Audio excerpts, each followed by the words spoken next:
이승만이 독재하지 않았고 장기 집권만 했을 뿐이다. 그 건국전쟁에서는 이렇게 얘기를 하고 있거든요. 아, 그래요? 근데 예.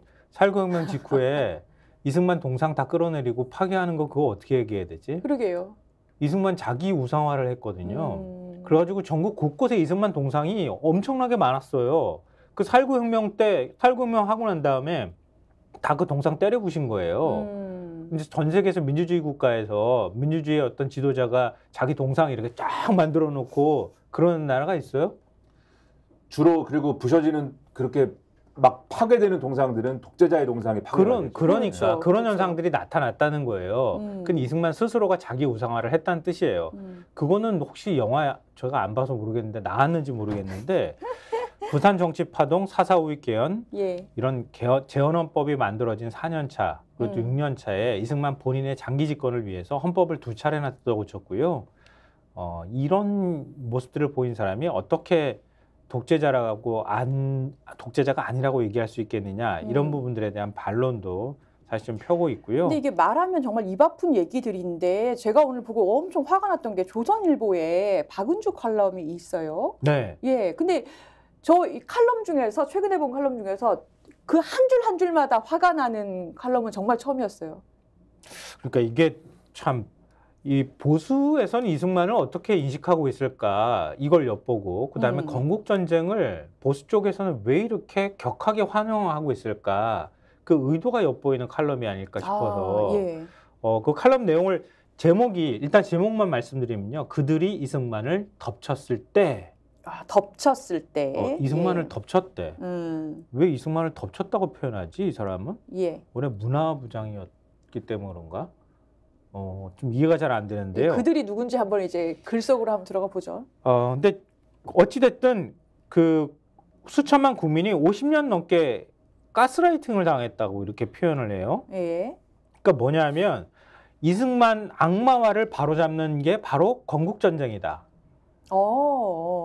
네, 건국전쟁이 좌파의 이승만 악마화를 바로잡는 영화다 이렇게 규정을 하고요. 그런데 왜 이상하다. 어떻게 수천만 국민이 50년 넘게 가스라이팅을 할까? 그게 좌파 힘만으로 가능할까? 근데 가스라이팅 당하는 사람들이 누구냐면 이승만을 역사를 바로 세우려고 하는 사람들이다. 라고 얘기를 해요. 네. 그동안에 이승만이 이거 억울하다. 건국 대통령인데 4.19혁명으로 이거 독재자 취급을 받고 있다. 하야한 사람이다. 이렇게 취급을 받고 있는데 그거 아니다라고 주장했던 사람들을 끊임없이 가스라이팅했다. 이렇게 얘기를 하고 있는 거예요. 예. 그러니까 그러면서 얘기들을 이어가고 있는데요. 뭐 예를 들면 박정희 대통령의 생각은 알 수 없으되 그 시절 교과서는 물론 대중문화도 모두 이승만을 폄훼했다. 1967년 라디오 정치 드라마 잘 돼갑니다 이후 광복 20년, 격동 30년, 전두환 대통령 시절 MBC 제1공화국 등에서 그려진 이승만은 미국에서 돌아와 세상 물정 몰랐던 늙은 대통령이다. 뭐 이런 식이에요. 그렇게 우리가 취급을 해왔다는 거야 이승만에 대해서. 그게 가스라이팅이다. 네, 그런 식으로 계속 이승만을 취급을 했다는 거예요. 예. 그걸 바로 세우려고 하는 사람들도 괴롭힘을 당했다. 예. 그래서 다 가스라이팅을 했다. 잘못 배워왔고 우리가 잘못 언론에서 보도해왔기 때문에 다 이승만을 오해했던 것이다 라고 주장을 하는 거예요. 그런 다음에 그런 얘기들을 쭉 하면서 좌파가 어떻게 이승만을 조롱하고 했는지에 대해서 또 씁니다. 예를 들면 친일 인면 사전을 만든 민족문제연구소가 제작하고 배우 권혜호가 내레이션을 맡은 다큐멘터리 100년 전쟁, 이승만을 하와이 깡패, 박정희를 스네이크 박이라고 조롱하고 왜곡했다라고 얘기를 합니다. 여기서 내가 지금 숨이 차다. 다음은 우리 김인하 평론가가 얘기 좀 해주세요. 아, 그래요? 네. 제가 얘기를 하면은 맨 마지막에 제일 핵심적인 내용만 김인하 평론가가 할 수 있도록 제가 양보한 겁니다. 양보예요? 네, 숨이 차. 근데 오늘 왜 이러지? 마지막에 가면은 이런 얘기가 나와. 이 글을 다 읽어줘야 되나? 읽어주는 것도 스트레스인데. 왜냐하면 문장을 베베베베 꼬여놔가지고 맞아요. 이거를 맞아요. 맥락을 저희가 전해드리려면 좀 전해드리는데 시간이 걸리는 거예요. 마지막 이렇게 끝나요. 건국전쟁에 흥행해서 좌파 프레임에 굴복했던 우파의 각성을 본다. 이렇게 되면서 유명한 문장 있지 않습니까? 그걸 인용을 하는데 들으면 아실 거예요. 네. 그들이 이승만을 덮쳤을 때 나는 침묵했다. 좌파가 박정희를 덮쳤을 때 나는 침묵했다. 그들이 나를 덮쳤을 때 나를 위해 말해줄 이들이 아무도 남아있지 않았다. 이렇게 하고 끝납니다. 근데 저는 보수 언론이 양심을 가졌으면 좋겠다 이렇게 생각하는 게 예. 제가 사실은 이 원래 유대인 관련해서 이제 있는 글이잖아요. 그렇기도 하고 이걸 예. 여기다가 이렇게 갖다 붙이는 것도 말도 안 되고 2월 14일자 중앙일보에 사실 고정의 논설위원 지금 중앙선대위 편집국장 대리인데 예. 건국전쟁이 말하지 않은 것이라는 제목의 글을 썼거든요. 근데 이 글이 사실은 이분이 굉장히 제가 볼 때는 생각이 그렇지 않은데 눈치를 상당히 본 글이에요, 이거는.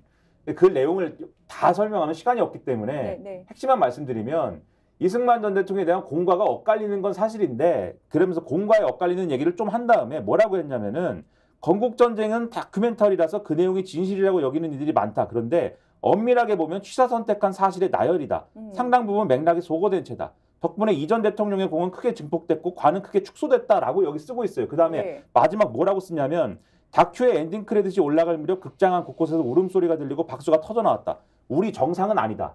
이렇게 쓰고 있어요. 보수 언론에 실린 칼럼이에요. 보수 언론에도 이런 칼럼이 실릴 정도라고 하면은 조선일보에 이런 칼럼을 실리는 게 얼마나 비정상적인지 알아야 되는데 황당한 거는 중앙일보에 이런 칼럼이 실렸으면 과연 보수 독자들이 어떻게 했을까를 상상하게 되는데 바로 다음 날 안예리 논설위원이라는 분이 또 있죠. 이분이 오늘 우리가 읽은 이것과 방금 박은주 논설위원이 쓴 것과 거의 비슷한 내용의 글을 써가지고 중앙일보도 양심이 어디로 갔는지 없어졌습니다.